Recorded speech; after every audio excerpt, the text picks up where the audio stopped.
নমস্কার বন্ধুরা, আমি বৈশাখী। আমার চ্যানেল স্বাদের ঘরণীতে তোমাদের স্বাগত জানাই। আজ আবার একটা নতুন রেসিপি নিয়ে তোমাদের কাছে চলে এসেছি।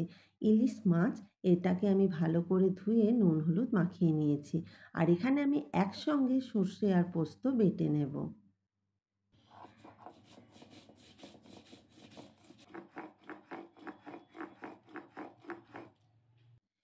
আজকে আমি সর্ষে পোস্তকে একসঙ্গে বেটে নিয়েছি। তোমরা মনে করলে এটাকে আলাদাভাবেও বেটে নিতে পারো। আজকের রেসিপিটা আমি এই সর্ষে পোস্ত আর টক দই দিয়েই বানাবো। দেখো আমার বাটা হয়ে গেছে। এবার যে ইলিশ মাছের মধ্যে আমি নুন হলুদ মাখিয়ে রেখেছিলাম, তার মধ্যেই দিয়ে দিলাম 4 চামচ মতো টক দই, আর দিয়ে দিলাম বেটে রাখা সর্ষে পোস্ত আর কাঁচা লঙ্কা, দিয়ে দিলাম পরিমাণ মতো হলুদ আর স্বাদ মতো নুন। এখানে আমি কাঁচা সর্ষের তেল ব্যবহার করব, আর এই কাঁচা সর্ষের তেল কিন্তু অবশ্যই দিতে হবে। আর এই কাঁচা সর্ষের তেলে আজকের ইলিশের টেস্টটাকে আরও দ্বিগুণ বাড়িয়ে দেবে। আমার খুব ভালো করে মাখা হয়ে গেছে। এবার এটাকে ঢাকা দিয়ে রেখে দেব। আজকে ইলিশের রেসিপিটা খুব সহজেই বাড়িতে তোমরা বানিয়ে নিতে পারবে, আর খুব অল্প সময়ের মধ্যে। ফ্রাই প্যানের মধ্যে আমি দিয়ে দিলাম সর্ষের তেল। তেলের মধ্যে আমি অল্প একটু কাশ্মীরি লঙ্কার গুঁড়ো দিয়ে দেব। এতে কি হয়, রান্নার কালারটা খুব ভালো হয়। এটা তোমরা মনে করলে ম্যারিনেট করার সময়তেও দিতে পারো।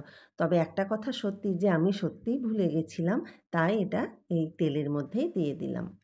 সর্ষে পোস্ত মাখিয়ে রাখা মাছের পিসগুলোকে এবার এই তেলের মধ্যে দিয়ে দেব। আর আজকের এই রেসিপিটা করতে কিন্তু কোনো ঝামেলা নেই। ঝটপট এইরকমভাবে টক দই দিয়ে ইলিশ মাছের রেসিপিটা বানিয়ে নেবে। দেখবে খেতেও খুব সুন্দর হয়। আর কোনো ঝামেলা ছাড়াই রান্নাটা খুব সহজেই হয়ে যায়। তোমরা দেখতেই পেলে খুব সহজেই কিন্তু আজকের রেসিপিটা আমি করছি। এই যে মশলার জল, এই জলটা দিয়ে কিছুক্ষণ ঢাকা দিয়ে রান্না করলেই আজকের রেসিপিটা একদম রেডি হয়ে যাবে। ইলিশ মাছ যেহেতু নরম মাছ, তাই আর খুন্তি ব্যবহার করলাম না, এরকমভাবে একটু নাড়িয়ে দিলাম।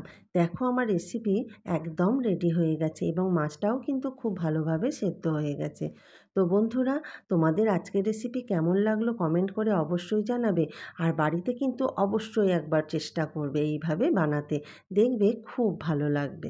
তাহলে আর দেরি কিসের, ঝটপট বাড়িতে বানিয়ে নিয়ে প্রিয়জনের পাতে গরম গরম ভাতের সঙ্গে সার্ভ করে দাও।